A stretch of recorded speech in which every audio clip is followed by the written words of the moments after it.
संसार में भगवान के कई प्रकार के भक्त होते हैं। सबके आचार तथा सबके व्यवहार भिन्न भिन्न प्रकार के होते हैं। शत्रुघ्न कुमार उन सब भक्तों में विलक्षण हैं। वे मूक कर्म योगी हैं। उन्हें न कुछ कहना रहता, न कुछ पूछना रहता।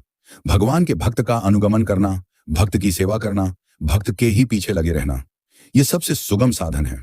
भगवान क्या करेंगे, कब कृपा करेंगे, कैसे कृपा करेंगे, इन सब बातों को छोड़कर किसी सच्चे प्रेमी संत की शरण ले लेना और निश्चित होकर उनकी सेवा करना, उसी पर अपने को छोड़ देना अनेक महाभाग पुरुषों में देखा गया है। शत्रुघ्न कुमार ने भी इसी प्रकार भगवान के परम प्रिय भक्त श्री भरतलाल जी की सेवा को अपना आदर्श बना लिया था और इससे वे कभी भी विचलित नहीं हुए।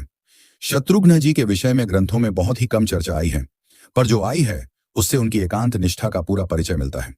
उन्होंने भरत जी का आश्रय लिया और फिर एक बार भी उस आश्रय से पृथक नहीं हुए। कोई भी यह सोच तक नहीं सकता था कि शत्रुघ्न जी कभी भरत जी से अलग रह सकते हैं। चित्रकूट में परीक्षा के लिए जब वशिष्ठ जी ने भरत जी से कहा, श्री राम लक्ष्मण अयोध्या लौट जाए और तुम दोनों भाई वन को जाओ, तब बिना एक क्षण विलंब किए भरत जी ने इसे स्वीकार कर लिया। शत्रुघ्न से भी पूछना चाहिए, ये सोचने की आवश्यकता मानना तो शत्रुघ्न के भाव पर अविश्वास करना होता। एक बार ननिहाल से जब भरत शत्रुघ्न लौटे, तब मंत्रा पर छोटे कुमार का रोष प्रकट हुआ। वे उस कुटिला को बहुत कठोर दंड देना चाहते थे। दया करके भरत जी ने उन्हें रोक दिया। इसके पश्चात वे शांत हो गए, फिर किसी से भी रुष्ट नहीं हुए। चित्रकूट से लौटने पर भरत जी नंदीग्राम में तपस्वी बनकर रहने लगे। माताओं की, राज परिवार की, सेवकों की, सभी की व्यवस्था का भार शत्रुघ्न जी पर था। शत्रुघ्न जी को क्या किसी से कम दुख था? क्या श्री राम के वनवास से उनको कम पीड़ा हुई थी? इसी व्यथा में सारे भोग सुख काटने को दौड़ते हैं। उस समय सब कुछ छोड़कर व्रत, उपवास, संयम, नियम, तप करने से आत्मसंतोष होता है।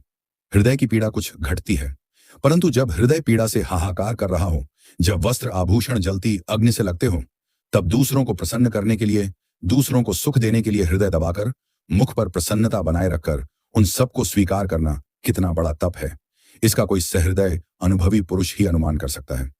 शत्रुघ्न जी पर माताओं की सेवा का भार था। उन माताओं को समान भाव से प्रसन्न रखना था। शत्रुघ्न स्वयं वस्त्राभरण से सजे न रहे, प्रसन्न न रहे, तो माताओं का शोक और बढ़ जाएगा, उन्हें अपार पीड़ा होगी।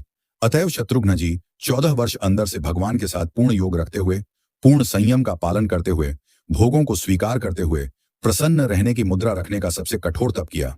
उन्होंने सबसे कठिन कर्तव्य का पूरे 14 वर्ष निर्वाह किया।